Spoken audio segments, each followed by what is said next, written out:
جب میں نے یہ فیصلہ کیا کہ 6 ستمبر کو یہاں منائیں تو 11 ستمبر کو کچھ لوگوں نے کہا یار 2 فنکشن آپ نے اکٹھے کر لیے.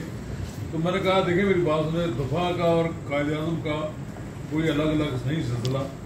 میں نے 3 آدمیوں کو انوائٹ کیا تھا, مشاہد حسن سعید صاحب کو, تو وہ کردو تھے تو انہوں نے معذرت کی ورنہ وہ آ جاتے. پھر دوسرا میں نے جنرل قیوم صاحب کو کہا, جنرل قیوم صاحب نے کہا ہم لاہور میں کر رہے ہیں.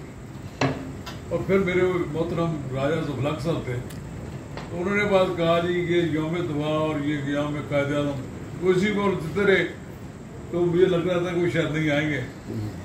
لیکن مجھے خوشی ہوئی کہ یہاں ڈاکٹر صاحب نے بہت اچھی باتیں کی ہیں, سجاد اظہر صاحب نے کی ہیں, یہ علی جابر صاحب نے بھی, پڑھے لکھے لوگوں کی محفل ہے یہاں. اور بھی معروف نے بہت کچھ بتایا سب نے, اور یہ جو سب دوستوں نے بات کی ہے.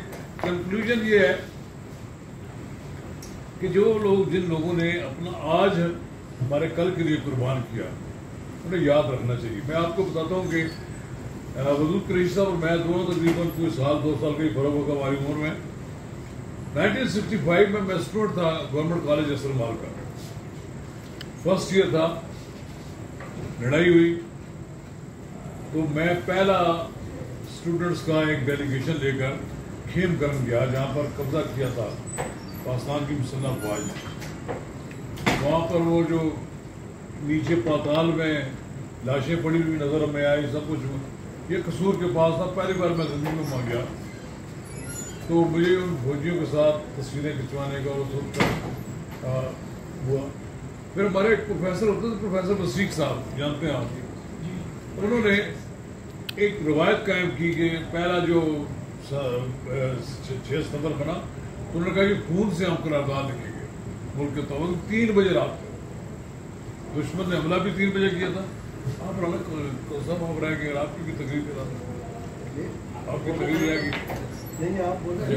میں بھی آپ کی بات میں کرا دیتا. اچھا, تو جناب یہ تھا کہ رات کو 3 بجے ہم قرارداد لکھتے رہے. یہ جب تک کالج میں رہے پھر تو چلتا رہا کام.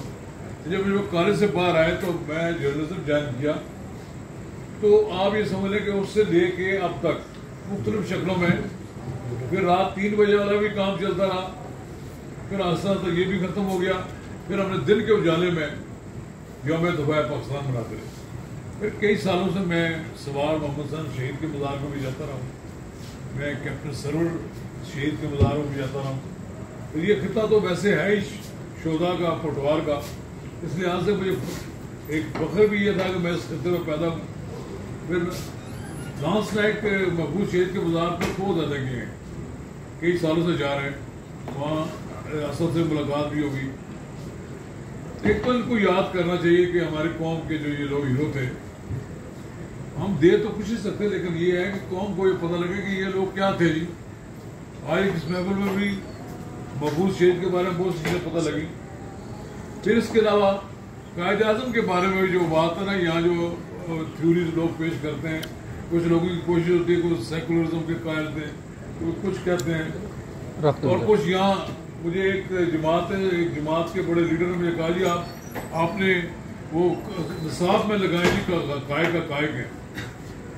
تو میں نے تو کہا تم نے پڑھی ہے کتاب؟ میں کہ میں نے پڑھی ہے. میں اس کو میں آپ کو جگہ جگہ سے بتا دوں, وہ قائد اعظم کو انگریزوں کا ایجنٹ ثابت کرنے کی کوشش کی, وہی نام. اصل میں انہوں نے سیاسی شکست قبول نہیں کی, بلکہ سیاسی شکست ہوئی اور قائد اعظم نے ملک بنا دیا. اور اب اس ملک میں ہوتے ہوئے ہم جو لوگ محسوس کرتے ہیں, میں کہتا ہوں کہ اگر ہم یہاں نہ ہوتے آج قائد اعظم نے ملک نہ بنایا جاتا تو یقین ہم یہاں بیٹھ کر اس طرح محفلیں نہیں سجا رہے ہوتے. یہ قائد اعظم کی مہربانی تھی, قائد اعظم کی محنت. ایک آنےسٹ لیڈر بھی تھا اس میں, بیسیکلی ایک آنےسٹی بھی. یہاں کریکٹر میں 2 باتیں ہوتی ہیں, لوگ ایک ہوتا ہے کہ بڑا ایماندار بھی, اور اللہ تعالیٰ نے اس کو لوگوں کے ساتھ صحیح فیصلے کرنے کی صلاحیت بھی دی ہو. تو قائد اعظم نے جتنے مرضی نقائص لوگ نکال لیں, میں نے ایسے بھی لوگ دیکھے ہیں کہ جو ان کی زندگی کے بارے میں بڑی باتیں کرتے رہتے ہیں, لیکن قائد اعظم جیسا باصول لیڈر کسی قوم میں جب ملا تو اس نے پھر پاکستان قائم کر دیا. پھر لاکھوں لوگ مارے بھی گئے, اس میں کوئی شک نہیں. جب مائیگریشن ہوئی لوگ آئے, لیکن یہ ایک بڑا مسئلہ تھا لیکن یہ ملک نہ قائم ہوتا آج یہ ملک پوری دنیا کی آنکھوں میں کٹتا ہے. ہمارے لیے بے پناہ مسائل بھی ہیں, ہماری قوم اس کو حل کرنے کے لیے بھی پوری طرح توجہ نہیں دیتی. وہ سوچتے ہیں کہ خیر ذاتی مفادات پہ تو زیادہ لوگوں کی توجہ ہوتی ہے. لیکن قائد اعظم کو بھی یاد رکھنا چاہیے یہ وہ لوگ ہیں جنہوں نے قربانیاں دیا. میں روزانہ جب ISPR کا پریس دیکھتا ہوں تو ممکن ہے اس میں کچھ زیادہ بھی لوگ نہ شہید ہوتے ہوں, لیکن بہرحال شہادتیں ہو رہی ہیں. یہ لوگ جو شہادتیں دے رہے ہیں ان کا جو آج ہے وہ ہماری قوم پہ قربان ہو رہا ہے. ہمیں یاد رکھنا چاہیے, اور جب جو قومیں یاد رکھتی ہیں وہ انشاءاللہ قائم دائم رہتی ہیں. تو ڈاکٹر ایکو خان کے ساتھ میرا بھی تعلق ہے, اور میرے سے زیادہ تعلق اپنے ڈاکٹر عبدالوجود قریشی صاحب بھی رہا ہے. ہمارا تعلق رہا ہے بڑا. ڈاکٹر صاحب اس ملک میں واقعتاً یہ جو آپ نے کہا نا کہ انہوں نے مولانا ابوالکلام آزاد کے بارے میں کہا, وہ تھوڑے سے فرسٹریٹڈ تو ہو گئے تھے. مولانا ابوالکلام آزاد نے بھی اس وقت کہا تھا کہ ہندوستانیوں تم جا تو رہے ہو, کل تمہیں لوگ ہندوستانی کہیں گے. یہ ان کی تھیوری تھی. لیکن میں مولانا ابوالکلام کے آزاد کے بازار میں بھی گیا نئی دلی میں, جامع مسجد کے باہر ہے, لیکن جو اس کی ابتر حالت دیکھی میں نے وہ یہ اس لیے تھی کہ اس ملک میں وہ متمن ہوئے. اگر اس جیسے بڑے عالم دین اور بڑے لوگ اگر یہ پاکستان میں ہوتے تو آج یہ حالہ وہ قائد اعظم کے ساتھ دفن ہوتے. قائد اعظم کی لیڈرشپ کو انہوں نے قبول نہیں کیا سر. ان کی تھوڑی ٹھیک تھی, اپنی جگہ ہوگی, لیکن جو لوگ جن کا نقطہ نظر یہ تھا کہ ایک الگ ملک بنے وہ بھی آج اپنی جگہ قائم دائم ہے اور وہ ٹھیک تھے. اس لیے میں یہ کہتا ہوں کہ یہ ڈاکٹر ایکو خان کے بارے میں اور کیا ٹمکٹو کیا کہتے ہیں اس کی ٹمکٹو میں پتہ نہیں کیا کہ یہاں سرکاری جو بکواس کرتے تھے. ہمیں معلوم ہے کہ ڈاکٹر خان صاحب کہیں سے دولت آئے یا کوئی لے کر آئے, کوئی ملک کسی ملک کو یہ کہیں کہ میں آپ کو سینٹریفیوج سسٹم لگا کے دے سکتا ہوں. تو دنیا کے یہ جو ملک ہے سعودی عرب, یہ دوسرے جو ملک ہیں یہ تو انہیں دولت سے مالا مال کر دیتے. کیا انہوں نے بنایا بنی گالا میں اقبال نے بنایا جو یہاں اس کے پیچھے اولاد ہے جو لوگ ہیں وہ وہاں گھوڑے باندھتے ہیں. مجھے سن کر پتہ لگا کہ وہ جو جہاں وہ رہنا چاہتے تھے وہاں کوئی گھوڑے انہوں نے کسی گھوڑے باندھ دیے, ان کے حصے میں آئی ہے کچھ نہیں سواد لے کر کے. ایک آدمی تھا مستوسط طبقے کا تھا, دنیا میں بے پناہ پیسے لیتا, انہوں نے پاکستان کے لیے اپنی جوانی اپنا سب کچھ دیا اور زندگی دی. اور میں یہ سمجھتا ہوں کہ قائد اعظم کے بعد یہ جو سب سے زیادہ قابل احترام ہماری جو شخصیت ہے میں ڈاکٹر ایکو خان ہے, اور اس کو جو لوگ پروموٹ کرتے ہیں اور اس کا یہ کہیں جناب وہ سائنسدان کہ جی ان کو یہ چیز نہیں آتی تھی وہ نہیں آتی تھی. جو چیزیں ٹیکنیکل باتیں, یہ بہت ساری باتوں کو ٹیکنیکل باتوں سے ڈاکٹر صاحب آگاہ ہیں, لیکن یہ جو ڈاکٹر ہے PhD ہے وہ ڈاکٹر بالکل سائنسدان تھے. ایک لحاظ سے میں سمجھتا ہوں کہ آج اگر ایٹم بم جو اگر اسے استعمال نہیں ہونا, اگر ہونا ہے تو اس پہ کچھ نہیں رہنا ہے. اگر یہ نہ ہوتا تو ہمیں انڈیا کھا جاتا. آج ہماری حالت کارگل میں ہی ختم ہو جائے. بنگلہ دیش ایک تفریحی ریاست ہے, کبھی آپ جا کر وہاں دیکھیں. میں 94 میں گیا تو بنگلہ دیش میں وہاں ہماری حکومت 6 یہ جو شوگر ملے ہیں یہ دینا چاہتی تھی انڈیا بنگلہ دیش کو. بیگم ضیاء الرحمان کی حکومت کی علی پرو پاکستان میں انہوں نے کہا 4 خرید لیں. آج ہمارے ساتھ آ جائے. اچھا آپ سے مل کے جانا میں نے. بیگم ضیاء الرحمان جو ہے نا انہوں نے 4 ملیں خریدنے کی ضرورت نہیں کی. انڈیا کتنا اثر تھا. اور بنگالی کہتے تھے کہ سبزی سے لے کر انڈے سے لے کر سب چیزیں کلکتہ سے آتی ہیں. آج ہم ان کا پر کیپیٹا انکم کو روکتے ہیں. وہ غربت ہم سے بہت زیادہ ہے. پر کیپیٹا انکم ایک بہت بڑا فراڈ ہوتا ہے, ڈاکٹر صاحب جانتے ہیں. یہ اوپر ہی ہوتا ہے. نیچے کی سطح پر اگر بنگالی خوشحال نہیں ہے, اگر پاکستان کی اس وقت جو خطہ ہمارا بنگالی ہے 30-35 لاکھ کراچی میں بس رہے نا, اگر خوشحال ہوتے تو چلے جاتے. ڈھاکہ نہیں کیوں گیا. یہ افغانی جو کہتے ہیں بڑے افغانستان میں 70-80 روپے ڈالر ہے ہی کوئی نہیں, 70-80 روپے کا اس کو کیا کریں گے. وہ ہمارے ڈالر پہ اپنا گزارا کریں. اگر وہاں ڈالر بہت فراوانی ہو گئی ہے, جب فراوانی ہوئی تھی तब क्यों नहीं किए? 40 लाख को हम खिला रहे हैं, पिला रहे हैं सब कुछ। ये अल्लाह ताला के दिया हुआ खिता है। आज देखें किसी जर्नलिस्ट और ऑर्गेनाइजेशन ने कुछ नहीं किया या किसी और ने किया होगा, यौम कायद आज़म की दिन गुजर गया होगा, ऐसे ही लोगों ने कोई याद भी किया होगा, नहीं किया होगा, और एक सरकारी तौर पर गार्ड तब्दील हुई होगी, वो सब कुछ होगा। मैं कहता हूँ कि ये जो थे मीर अली मोहम्मद राष्ट्रीय मुझे याद है, ये कहते थे मैं उस वक्त जिंदा रहना चाहता हूँ जब लोग कायद आज़म की लाश निकाल कर दरिया बहर में फेंकेंगे। अल्लाह ताला ने उनके मुंह काले किए, नहीं हुआ। वो कायद आज़म की वहाँ मौजूद है और कायद आज़म को मुल्क भी मौजूद है। बड़े बड़े लोग चाहते थे कि मुल्क ऐसे ही ख़त्म हो जाए, लेकिन नहीं, इंशाअल्लाह ताला ये कायम दायम रहेगा और आप जैसे लोग यहाँ शिरकत करते रहेंगे तो इंशाअल्लाह ताला हमारी ये तकारीबी और महफिल, जो मैं बड़े शुक्र अदा करता हूँ। आज बड़ी अच्छी गैदरिंग भी रही, आप रह गए राना तो सब, और उनके साथ इंशाअल्लाह बड़ा ताउन भी रहेगा। मैं उनका शुक्रिया भी अदा करता हूँ कि उन्होंने आज उनके इंतखाब का ऐलान होगा तो उन्होंने आज हमारी तकरीब में यहाँ शिरकत भी की, तो मैं उनसे गुजारिश करूँगा वो कुछ गुजारिश करें। साहब ये बड़ा अच्छा टॉपिक है और चूँकि मैं और नवीद अकबर साहब हम खुद डिफेंस जो है वो बाकायदा तौर पर कवर भी करते रहे और बहुत सारे ऐसे बॉर्डर एरिया में जाने का मौका मिला, उन बहुत सारे फौजी जवानों से जो अपनी जान की परवाह किए बगैर इस मुल्क की हिफाजत के लिए दूर दराज इलाकों में अपने घर बार से दूर खड़े हैं, और कई ईदें मनाने का मुझे मौका मिला उनके साथ, और किस हालात में वो मुश्किल हालात में वहाँ पे ज़िंदगी बसर कर रहे हैं, ये शायद आम आदमी को ये अंदाज़ा नहीं है कि कितनी मुश्किल ज़िंदगी है एक फौजी की जो बंदूक उठा के वतन की हिफाजत कर रहा है। और जैसे नदीम साहब ने कहा कि वाकई हम उन्हीं की वजह से इस मुल्क में जो है वो पीसफुल अपनी रात गुजार रहे हैं।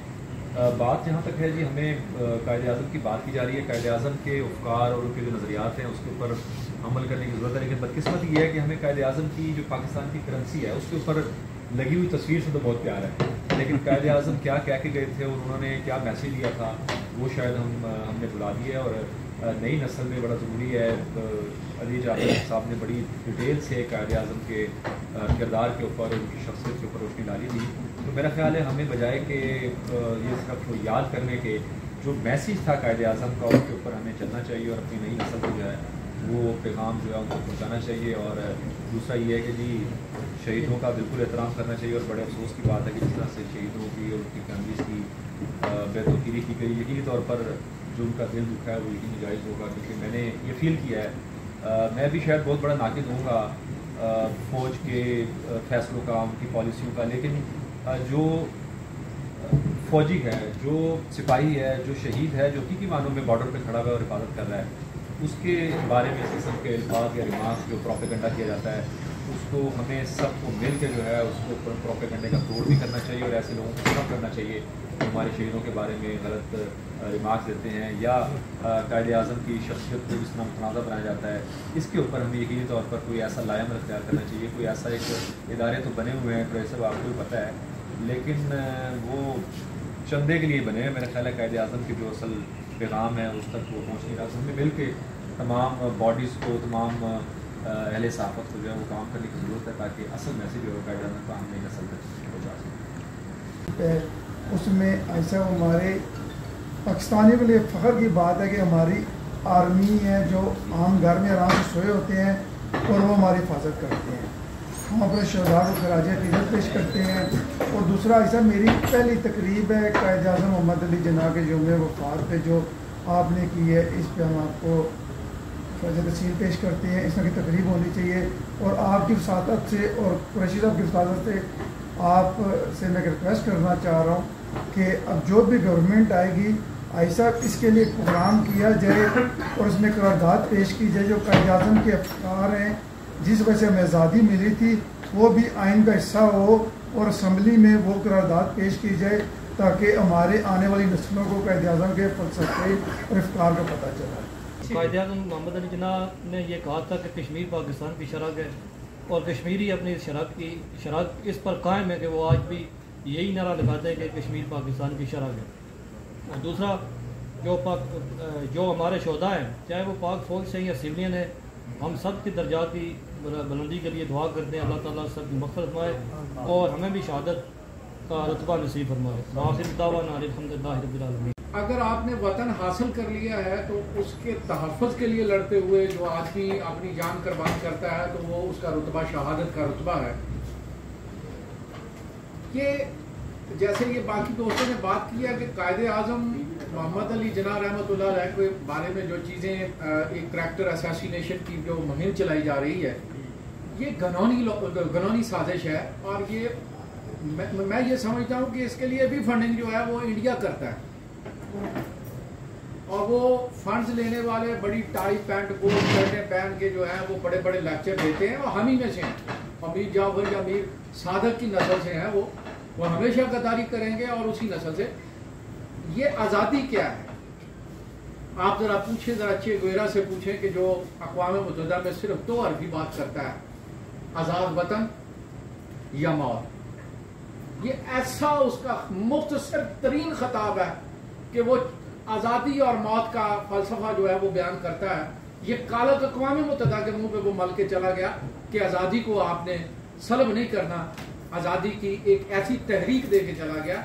तो मैं बात को ख़त्म करता हूँ कि दोस्तों, हमें इस आज़ाद मुल्क के लिए हमें अपने आप को यूनाइट करना है और शऊर का मुज़ाहरा करना है।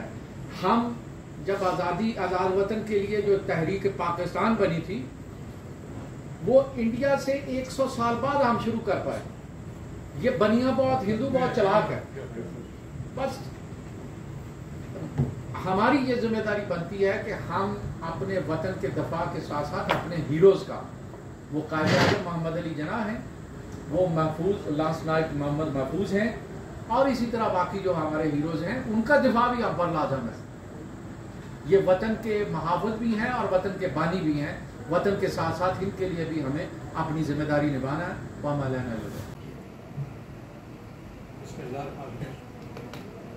मेरे तो सगे मामू फौज में थे और फिर वो शहीद हो गए। छोटे थे, हमारी वालदा उनकी एक ही तस्वीर है, ब्लैक एंड वाइट लेके चुम्मा करती थी, रोती थी, उनके साथ सारे लोग रोते थे। तो जिन लोगों ने इस मुल्क के लिए कुर्बानियाँ दी हैं, शहीद हुए, सब हमारे हीरो हैं। हर कौम में उसके हीरो होते हैं, बेशक वो मुसलमान है गैर मुसलमान है, उन कौमों का प्राइड होते हैं। और ये काम आज का नहीं, कबल अज़ मसीह का। और उन शहदा के नामों को जिंदा रखते हैं। मसलन बरतानिया में जो निज़ाम तालीम राइज है उसको स्कूल सिस्टम कहते हैं।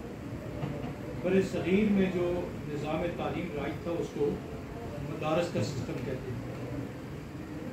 और रोमन के यहाँ जो निज़ाम तालीम है उसको एकेडमिया कहते हैं। तो उस ज़माने का कबल अज़ मसीह एकेडमिया उनका हीरो था, लिहाजा उन्होंने अपने निज़ाम तालीम का एकेडमिया जो है वो उस हीरो से मंसूब किया और वहाँ चलता है। लिहाजा कौमें उस वक्त ज़िंदा रहती हैं, कायम दायम रहती हैं जब वो अपने हीरो की इज़्ज़त करती हैं, एहतराम करती हैं, उनकी फैमिलीज़ का एहतराम करती हैं। मुझे ईरान 2-3 बार जाने का, तो मैं जिस मुल्क में जाता हूँ 2-3 काम करता हूँ। एक तो मैं थाने ज़रूर जाता हूँ। थाने में क्या है, हॉस्पिटल देखता हूँ, जेल जा सकता हूँ वो देखता हूँ, फिर 2-4 फिर गरीबों का भी कहाँ ठेले कहाँ हैं, साइड पे क्या है। तो तेहरान में मैंने एक बंदे का यहाँ करीब हॉस्पिटल था, उसका जी 1 किलोमीटर के फासले पे हॉस्पिटल है।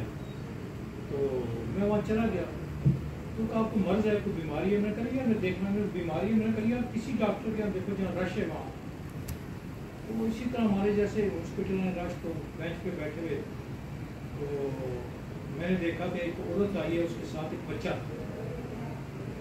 तो उस औरत ने अपना कार्ड निकाला और उसको, जैसे हमारे चपरासी डॉक्टर के यहाँ खड़े थे वहाँ भी यही हाल, तो वो उसको कार्ड दिखाया तो वो कार्ड अंदर लेके गया, तो डॉक्टर बाहर, तो उस औरत और बच्चे को लेके गया। और 15-20 मिनट के बाद जनाब डॉक्टर खुद गया, जाके तो उनको वहीं रोका और दवाइयाँ ला के उसके हाथ में। फिर डॉक्टर ने उनको पूछा कि आपके पास गाड़ी है? भारी है, उनका नहीं, वो स्लोगन ही नहीं मेरा, उन्हें बंदा बुलाया, उसका चाबी ले जो छोड़ के आओ। फिर मैंने उसको तर्जुमान को कहा पूछो कौन, उनका जी शहीद की बेवा है। तो शहीद का एक कार्ड मिलता है, और वो कार्ड ये है जो हम इज्जत तकरीम अपने शोहदा की नहीं करते, इस लेवल पर भी करनी चाहिए। सच्ची बात है, आंसू आ जाते हैं ऐसे वाक़यात में। एक और जिक्र जो हमारे दोस्त कर रहे थे, कायद आज़म की 11 सितंबर की तारीख का, तो बाज़ लोग, मैं इनसे मंसूब नहीं कर रहा, मैं माफ़ी चाहता हूँ, ये पहले पाकिस्तान बनने के बाद बाज़ लोगों ने इंटेलेक्चुअल बदयांती शुरू की और उन्होंने बाज़ चीज़ें जो कायद आज़म ने नहीं की या कायद आज़म के मुंह में डालने की कोशिश की, या ये अपने तौर पर साबित करने की कोशिश की कि कायद आज़म एक जाहिल आदमी था जिसे अंग्रेज़ी नहीं आती।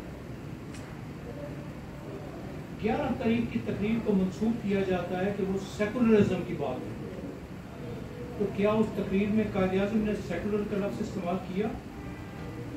क्या बरतानिया में पढ़ने वाला शख्स सेकुलर के लफ्ज़ से आशना नहीं था? लिहाजा वो इंटेलेक्चुअल बदयांती इस 70s के ज़माने में ज़्यादा, हमको नवाज़ साहब हम एक्टिव थे तो ये खासा जिक्र होता था, लेकिन 200 साल तक हमारी कमर पर बरतानिया ने कोड़ा मारा सेकुलरिज्म के नाम पर। मुगल भी आए तो सेकुलर के नाम पे ही आ रहे। अकबर बादशाह की बीवी जोधा सेकुलर के नाम पे रही। बाकी भी जितने वहाँ से आए हैं हुक्मरान, मसलन जिन्होंने सोमनाथ का तोड़ा, 12 उनके जर्नैल थे, 5 जो है वो सिख, और हम जनाब उनको प्रेज करते हैं इस्लाम के, मुसलमानों के नाम पे। मतलब गज़नी से लेके वहाँ तक जाएं तो तकरीबन 10,000 किलोमीटर बनता है। 10,000 तो मंदिर होंगे ना, पिंडी में तो 20-30 मंदिर हैं, लाहौर में है, मुल्तान में है, तो वहाँ सोमनाथ ही क्यों गया? इसलिए कि उस मंदिर में जेवर पड़ा हुआ था, पैसा पड़ा हुआ था, सोना पड़ा हुआ था, जर्नैल उसके हिंदू थे, और उसने मुल्तान में जामा मस्जिद को तोड़ा, उनका इसके पास भी पैसा है, लिहाजा गज़नी गया। 10,000 मंदिर रस्ते में कोई नहीं तोड़ा। 10,000 किलोमीटर अगर आप लें रफली, तो बस चीज़ें हमारे तारीखी मुगालते हैं जो लोग करते नहीं। कायद आज़म की 11 तारीख वाली जो तकरीर है उसमें सेकुलर का लफ्ज़ कायद आज़म ने इस्तेमाल किया है, तो हम क्यों कायद आज़म को ये बताना चाहते हैं कि वो जाहिल आदमी था और सेकुलर लफ्ज़ से? इंडिया के कॉन्स्टिट्यूशन में सेकुलर का लफ्ज़ कब आया ये तो बताओ। 76 में इंडिया के कॉन्स्टिट्यूशन में तरमीम करके सेकुलर किया गया, और सेकुलर भी कैसा किया? 25 नंबर शिक देखो, मैं तो पूरा पढ़ा भी इस पर, हम तो डील भी किया। उन्होंने तरमीम की कि सिख, वाल्मीकि, लंगाए और ये बुद्ध, ये भी हिंदू शुमार होंगे। बस सिखों का क्या काम है? सिख तो वहादुल्लाह शरीफ को मानते हैं, मुर्दे दफन करते हैं, वाल्मीकि भी दफन करते हैं, आप तो उनको लंगाए को तो अपने उसमें दाखिल ही नहीं होने देते। मतलब सारी चीज ये कौन सा सेकुलर है? मैं कहूँगी कि पाकिस्तान एक सेकुलर मुल्क है, लेकिन इसमें जितने ईसाई हैं, क्रिश्चियन हैं, हिंदू हैं, वो मुसलमान शुमार होंगे। ये कौन सा सेकुलर होगा? फिर आपने इंडिया एक मुल्क है जिसमें आपने मजहबियत का, रिलीजियस की भी एक मिनिस्ट्री रखी है, जो मुल्क ही सेकुलर है, वहाँ रिलीजियस की मिनिस्ट्री का क्या काम है? असल बात ये है कि देखें, 11 सितंबर कायद आज़म की बरसी हो या 6 सितंबर हमारा यूम दफ़ा पाकिस्तान, देखें 1965 को 55-56 कितने साल गुजर गए। देखना तो हमें ये है कि हमने सबक क्या सीखा है। देखें, हम भी विक्ट्री क्लेम करते हैं, भारत भी विक्ट्री क्लेम करता है 65 की। अगर आप देखें, आप हिस्ट्री पढ़ें और उसमें आप आज के हालात को हमने देखना हो कि आज हम कहाँ खड़े हैं, क्योंकि आप वक्त आज के ज़माने के जो है असर हाज़िर के क्या तकाज़े हैं। देखें सरहदों पे क्या हो रहा है, आप अपनी मगरबी सरहदों पे देख लें। पहले तो सिर्फ मशरक़ी सरहदें गैर महफूज थी, अब तो 2 दहाइयों से हमारी मगरबी सरहद भी गैर महफूज है। हमें तो हर तरफ से आपने देखा होगा कि मसरूफ़ रखा गया है, सिक्योरिटी के आप देखिए मामलात में, मशरक़ी सरहदों पे भी हमारी फ़ौज है, मगरबी सरहदों पे हमारी फ़ौज है, और आप देखिए हमारी स्ट्रेटेजिक लोकेशन की जब बात होती है तो कहाँ एक तरफ चीन है, दूसरी तरफ ईरान है, एक तरफ इंडिया है, एक तरफ अफ़गानिस्तान है, और हम दरमियान में अफ़गानिस्तान और पाकिस्तान ही सारे रीजन में सबसे ज़्यादा गैर महफूज जहाँ पर मुसलसल सिक्योरिटी के इशूज़ हैं। उसकी वजह ये है कि कुछ तो हमने अपनी जंग लड़ी, कुछ हमें गैरों की जंग में उलझाया गया, और उस गैरों की जंग में हमें जितना नुकसान हुआ वो भी सबके सामने है। और इस वक्त देखें ना, अफवाज पाकिस्तान के हवाले से लोगों का जो मोहब्बत है, प्यार है, वो यकीन अपनी जगह है। रोज़ एक खबर आती है, क्योंकि मैं फौज को भी कवर करता हूँ, कि फ़लाँ जगह पे फ़लाँ बार्डर पे हमारे इतने जवान शहीद हो गए। देखिए दिल खून के आंसू होता है जब हम ये खबर पढ़ते हैं, क्योंकि वो जो देखिए 5 जवान नहीं शहीद हुए होते, 5 ख़ानदान जो हैं वो अपने सरबराह से, अपने कुंबे के सरबराह से महरूम हो गए हैं। किस तरह से हमारे यहाँ अमन आएगा, इस्तेहकाम आएगा, हमें इसकी क्या कीमत और कब तक ये कीमत चुकाना होगी, ये वो सवालात हैं जो सबको सोचने भी चाहिए, देखने भी चाहिए कि अब कब हम इस्तेहकाम की तरफ बढ़ेंगे। देखिए दुनिया में कौन से मुल्क में ऐसा हो रहा है जहाँ रोज़ इतने शहीदों के जनाजे उठाए जा रहे हैं, कहीं भी नहीं हो रहा। मुझे नहीं नज़र आता। हम भारत की मिसाल ले रहे हैं, चीन की ले रहे हैं, और तो अपनी तरक्की कर रहे हैं, और हम अभी इसी में उलझे हुए हैं अपने सिक्योरिटी के उसमें। अब तो ये ज़माना आ गया फूड सिक्योरिटी का, अब ज़माना आ गया माशी सिक्योरिटी का, हमें उस तरफ जाने नहीं दिया जा रहा। हमें तो उसी दूसरी जो फिजिकल सिक्योरिटी है उसमें उलझाया हुआ है। तो ये वो चीज़ें जिनका हल करना होगा। देखें जब बात होती है, अभी हाल ही में ये स्मगलिंग की एक बात हो रही है, 3-4 दिन से आप ये देखिए ना, हमें ये भी तो देखना होगा ना, जो स्मगलिंग हो रही है वो आज का तो नहीं है, तो दहाइयों का काम है। कौन उसके पीछे मुलव्वस था सबको पता है, या कम से कम किसकी जिम्मेदारी थी जो नई जिम्मेदारी पूरी कर पाया। और आज क्योंकि वो उन्होंने ये स्टेक होल्डर है वो इसके, और आज अगर हमने कोशिश की है और हम काबू पाना में शुरू किया है, इसका मतलब कि विल चाहिए हमें। तो मेरे ख्याल में जब बात से मजबूरी हम एक विल की तरफ, एक अज़्म की तरफ जाएंगे ना, जब हम सोच लेंगे कि हमारे बच्चों का मुस्तक़बिल जो पाकिस्तान है, जैसे फरिश्ता ने बात की, बाहर हमारे बच्चे कितनी स्पीड से जा रहे हैं। अभी कोई बता रहा था कि 1 साल में 7 लाख बच्चे जो है पाकिस्तान के नौजवान जो है तालीम वो बाहर चले गए, मज़ीद तालीम हासिल करने के लिए, तालीम के नाम पे वहाँ पे रोज़गार कमाने के लिए। तो ये हमें चीज़ें सोचनी होगी। वो तो हमारा मुस्तक़बिल थे, वो यहाँ से पढ़े, उन्हें हमारे मुल्क की तामीर करनी थी। ये सारे सवालात हैं जो हमारे नवाज़ साहब, आप जैसे ऋषि साहब जैसे बाकी भाई जैसे जो हमारे दानिश्वर बैठे, उनको भी सोचना होगा। और ये हमें सोल्यूशन की तरफ जाना चाहिए। आप बहुत बातें हो गई कि ये ऐसे क्यों नहीं, अब इसको किससे गुजरना कैसे, इसको निपटना कैसे, ये सारी चीज़ें देखना होगी। ये तो हो गई शोहदा की बात और सितंबर की बात। और यकीन वो शोहदा जो है हमारे सर का ताज है, वो शहीद की जो मौत है, कौम की हयात है, वो ऐसे नहीं है, इसके पीछे एक पूरा फ़लसफ़ा है ना। ये शहीद का जो ये सारी बातें जो हम करते हैं, ये एक फ़लसफ़ा है इसके पीछे एक सोच है, हमारे बुजुर्गों की सोच है, हमारी मोहब्बत है शोहदा के लिए। ये भाई बैठे जैसे उन्होंने बात की, तो ऐसी बात नहीं है। जब आज भी जब योम दिफा पाकिस्तान मनाया जाता है, या कोई आपको बताइए, इस दफ़ा दिफा की तकरीब 3 माह पहले हुई, उनकी जो इज़्ज़त तकरीम दी गई शोहदा के अहले खाना को, वो बड़ा एक ऐसा कदम था। हम भी जब वो स्टोरीज, वो डॉक्यूमेंट्री देखते हैं, हमें रोना आ जाता है, हमारा दिल भी खून के आंसू होता है पाकिस्तान के। इसी तरह से कायद-ए-आज़म की वफ़ात, कायद-ए-आज़म की पैदाइश का दिन भी हो, वो उसको मनाते हुए हमें ये ज़रूर देखो कायद-ए-आज़म ने ये मुल्क बनाया किस लिए था, हमारे इस्लाफ ने ये कुर्बानियाँ क्यों दी थी, किस लिए दी थी। इसलिए तो नहीं दी थी कि हम आपस में गुरोही तनाज़ात में लगे रहें, या जिन्होंने इस मुल्क को की हिफाजत करनी है, जिन्होंने इस मुल्क को चलाना है, वो सियासी जमातें बनाने और उखाड़ने में लगे रहे। ये सारा एक आइन जो है, ये बिल्कुल एक ऐसी किताब है जिसके ऊपर अमल दरामद होना चाहिए। और हर इदारे की अपनी जगह, अपना एक मुकाम होगा। हर इदारा अपनी जगह, अपने मुकाम पर ईमानदारी से चला जाए तो इस मुल्क के काफ़ी मसाइल हल हो जाएंगे। हमारा मैंने काफ़ी वक्त ले लिया। और दादाजी नूरो भाई से करते हैं, जो कांग्रेस के बानी हैं, सदर हैं। और दादाजी नूरो भाई जो हैं, उन्होंने ये सबसे पहले ये तस्वुर दिया था कि अंग्रेज़ इस्तेमार हिंदुस्तान को किस तरह लूट रहा है। कायद-ए-आज़म को उनसे बड़ी करीबी रफ़ाकत रही, और बाद में जब उन्होंने सोचा कि जो हिंदू कौम परस्ती है और इंतहा पसंदी है, वो इस लेवल पे है जहाँ पे बरसगीर के मुसलमानों को اپنے لیے ایک الگ جو ہے وہ وطن کا مطالبہ جو ہے وہ کرنا پڑے گا، اور وہ ناگزیر ہے۔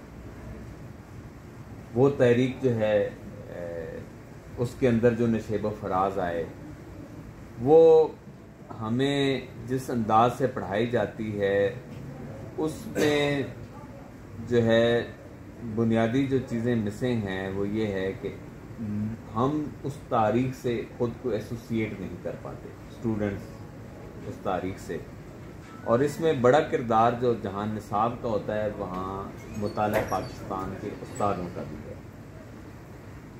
اور دوسری بات یہ ہے کہ قائد اعظم کا جو جس طرح ہم یہ کہتے ہیں کہ اسلام کا جو کرکس ہے، جو مرکزی اس کا خیال ہے، جو مرکزی جو تعلیمات کا مرکز ہے، وہ خطبہ حجت الوداع ہے نبی کریم صلی اللہ علیہ وسلم کا۔ اسی طرح میں سمجھتا ہوں کہ جو قیام پاکستان اور قائد اعظم کے افکار ہیں، ان کا جو مرکزی نقطہ ہے وہ 11 اگست کی قائد اعظم کی وہ تقریر ہے جو انہوں نے پاکستان کی پہلی دستور ساز اسمبلی کے افتتاحی اجلاس سے خطاب کرتے ہوئے کہ اس تقریر کے اندر قائد اعظم نے یہ واضح کیا ہے کہ ہم جو ملک چاہتے ہیں اس کی بنیادیں کیا ہوں گی، اس کا سماج کس طرح کا ہوگا، اس کی انتظامیہ کے لیے اصول رہنما اصول کیا ہیں، اور اس کا آگے مستقبل جو ہے وہ ہم کیا کہتے ہیں۔ تو وہ جو 11 اگست کی تقریر ہے اس کا جو میں یہ سمجھتا ہوں کہ ہمیں اب اس کی ترویج جو ہے وہ بڑے وسیع پیمانے پہ حکومتوں کو کرنی چاہیے تاکہ اس ملک کے ہر شہری کو وہ تقریر یاد ہو۔ جس طرح قرارداد مقاصد آئین پاکستان کا ایک ناقابل تنسیق حصہ ہے، میں سمجھتا ہوں کہ قائد اعظم کی جو 11 اگست کی تقریر ہے اسے بھی پاکستان کے آئین کا ناقابل تنسیق حصہ بنایا جائے۔ بہت شکریہ۔